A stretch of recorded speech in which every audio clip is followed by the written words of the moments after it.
नाही, आंदोलनाच्या बाबतीत त्यांनी स्वतःच्या आरोग्याची काळजी घेतली पाहिजे। आज कदाचित जे कॅबिनेट होईल त्याच्यामध्ये एक स्पेशल सेशन मराठा आरक्षणाच्या बाबतीत घेतलं जाईल। त्यामुळे कृपा करून विनंती आम्ही सर्वजण करतो की आरोग्याची काळजी जरांगे पाटलांनी नक्कीच घेतली पाहिजे। आरक्षणाच्या बाबतीत भाजप कधीही ठोक निर्णय घेत नाही, ते दिशाभूलच करतं। तुम्ही जर बघितलं तर मराठा आरक्षणाच्या बाबतीत सुद्धा भाजपचेच काही नेते सदावर्ते सारखे हे मराठा आरक्षणाच्या विरोधात कोर्टात गेले होते।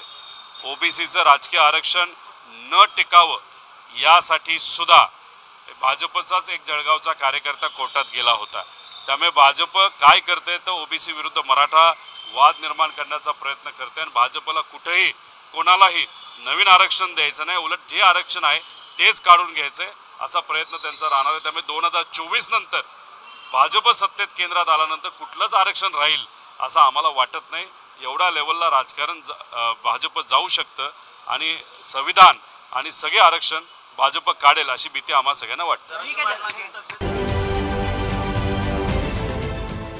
देश विदेशातील प्रत्येक घडामोडींचे लाईव्ह अपडेट मिळवण्यासाठी आता साम टीव्हीच्या सर्व सोशल मीडिया प्लॅटफॉर्मला लाईक, फॉलो आणि सबस्क्राईब करा।